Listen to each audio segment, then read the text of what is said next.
नमस्ते दोस्तों, हमारे चैनल एसके इलेक्ट्रोहोम्योपैथी में आपका बहुत बहुत स्वागत है। आज जो हम टॉपिक लेकर आए हैं उसका नाम है पारिया। पारिया दांतों का सबसे हानिकारक रोग है। यह पारिया शब्द जो है ग्रीक भाषा से बना हुआ है। इसका अर्थ है मसूड़ों के रोम छिद्रों से पीप का निकलना। ये रोग कैसे बनता है? हम दिन में खाना खाते हैं और रात शाम को खाना खाते हैं और कुल्ला करके नहीं सोते हैं। उस कंडीशन में मसूड़ों और दांतों के बीच में जो खाना फंसा रह जाता है वह सड़ जाता है, धीरे धीरे सड़ता चला जाता है। सड़ जाता है तो उससे जो है मुंह से दुर्गंध आने लगती है और मसूड़े सूज जाते हैं, जिनमें पीप बनने लगता है धीरे धीरे और उनसे खून भी आने लगता है। इसी को पारिया रोग कहते हैं। अधिकांशतः पारिया की 3 अवस्थाएं देखने को मिलती हैं। प्रथम अवस्था में मसूड़ों में हल्का शोथ उत्पन्न हो जाता है, ब्रश करने से खून निकलने लगता है और दांतों में दर्द होने लगता है, मसूड़े दुखने लगते हैं। ये पारिया की प्रथम अवस्था है। दांतों पर मैल की परत जमने लगती है और हल्का सा आघात या दबाव पड़ने से मसूड़ों से खून निकलने लगता है। उपचार न कराने पर यह रोग तीव्रता से बढ़ता है। रोग की दूसरी अवस्था में मसूड़ों पर सूजन अधिक बढ़ने लगती है, उनसे पीप निकलने लगता है, खून निकलने लगता है, दांत हिलने लग जाते हैं। उन पीप निकलने से वह पीप उदर में चली जाती है, जिससे पेट के बहुत सारे विकार पैदा हो जाते हैं और नए नए रोगों की उत्पत्तियां होती हैं। तीसरी अवस्था में रोग के उग्र होने पर उस पीप के उदर में जाने से संधिशूल, शूल, वेदना, आंत्रज्वर आदि रोग हो सकते हैं। दांत हमारे शरीर का एक ऐसा महत्वपूर्ण अंग है जिससे हमारे व्यक्तित्व में 4 चांद लग सकते हैं। जैसे हम कहीं किसी पार्टी, समारोह या फंक्शन इत्यादि में कहीं जाते हैं और हम वहाँ किसी बातों में किसी से बात करते में हंसते मुस्कुराते हैं, तो हमारे सफ़ेद मोतियों जैसे चमकते हुए दांत हमारे व्यक्तित्व के आकर्षण को बढ़ाते हैं।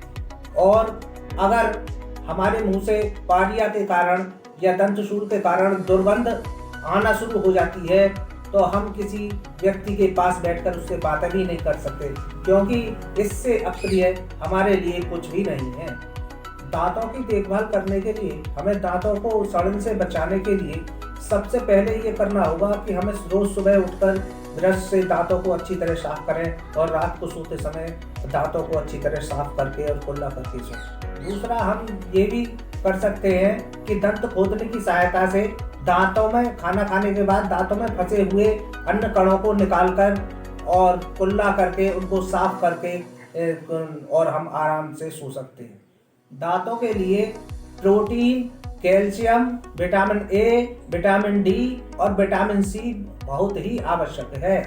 इनकी वजह से अगर इनको हम आहार में लेते रहेंगे तो हमारे दांतों में किसी प्रकार की कोई परेशानी नहीं आएगी। इसको साधारणतः लेने के लिए हम कच्ची सब्जियां और फलों का उपयोग कर सकते हैं। दांतों में मुख्यतः 3 तरह की समस्याएं पाई जाती हैं। नंबर 1 दांतों में सड़न, नंबर 2 दंतशूल और नंबर 3 पारिया। दांतों में सड़न की वजह से मुंह से दुर्गंध आती है। कभी कभी कैल्शियम की कमी की वजह से भी सांसों में दुर्गंध आनी शुरू हो जाती है। दूसरा, दांतों में दंतशूल। दंतशूल तब होता है कि जब जो है हमारे मसूड़ों के अंदर गलन या सड़न पैदा हो जाती है और वहाँ जगह खाली हो जाती है। हम कुछ भी चीज़ खाते हैं या दांतों से दबाते हैं तो अचानक ही हमें तेज दर्द की अनुभूति होती है। हमारे दांतों की सबसे ऊपरी परत जो एनामेल की बनी होती है, जो सबसे ठोस और सख्त पदार्थ है। हमारे दांतों में एनामेल के नीचे दूसरी परत डेंटाइन होती है, जो एक सख्त हड्डी नुमा तत्व की बनी होती है। डेंटाइन के नीचे रक्त स्राव और स्नायु तंत्र का जाल फैला होता है, जो हमें दांतों में लगने वाले ठंडे या गर्म की अनुभूति कराता है। टॉफियाँ, चॉकलेट और मिष्ठान ये हमारे दांतों के लिए सबसे हानिकारक तत्व हैं, या ये हमारे दांतों के बहुत बड़े शत्रु हैं। कृपया इनसे दूरी बनाए रखें। कई बार पेट की खराबी, नज़ला तथा गले के रोगों के कारण भी हमारे दांत प्रभावित होते हैं और हमारे दांतों में किसी न किसी तरह का इन्फेक्शंस पैदा हो जाता है। कृपया इससे बचने के लिए हमें अपने पेट को पूर्ण तरह से साफ कर लेना चाहिए और इसका इलाज के लिए हम इलेक्ट्रोहोम्योपैथिक मेडिसिन्स का उपयोग कर सकते हैं। जैसे हम S1C5+ GE का प्रयोग कर सकते हैं, क्योंकि GE जो है इसका फुल नेम है ग्रीन इलेक्ट्रिसिटी, और ग्रीन इलेक्ट्रिसिटी दांतों की सड़न या हरे घाव की सड़न को दूर करने के लिए होती है। C5 हमारी कोशिकाओं को हमारी क्षतिग्रस्त कोशिकाओं को रिपेयर करती है। S1 हमारे शरीर के 90% रोगों को ठीक करती है।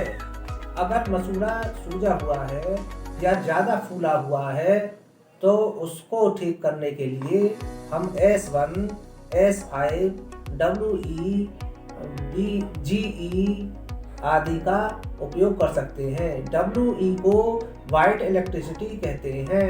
इलेक्ट्रोहोम्योपैथी मेडिसिन्स में हम मसूड़ों पर अंदर और बाहर से WE और GE और C5 तीनों को मिलाकर बाहर और अंदर से मसूड़ों पर कंप्रेस लगा सकते हैं। पायरिया के संपूर्ण इलाज के लिए या उपचार के लिए हम आपको जो मेडिसिन्स बताने जा रहे हैं वो इलेक्ट्रोहोम्योपैथिक मेडिसिन्स हैं, जिनको आप उपयोग करके लाभ प्राप्त कर सकते हैं। जैसे S1, C5, C4, WE और GE का हम पायरिया में प्रयोग कर सकते हैं और C4 और C5 का 200वां डाइल्यूशन हफ्ते में एक बार खाने में दे सकते हैं। A2, C5 और GE का लाइटर डाइल्यूशन बनाकर उससे हम पायरिया के रोगी को कुल्ला करा सकते हैं, जिससे उसे मसूड़ों और दांतों में विशेष लाभ प्राप्त होगा।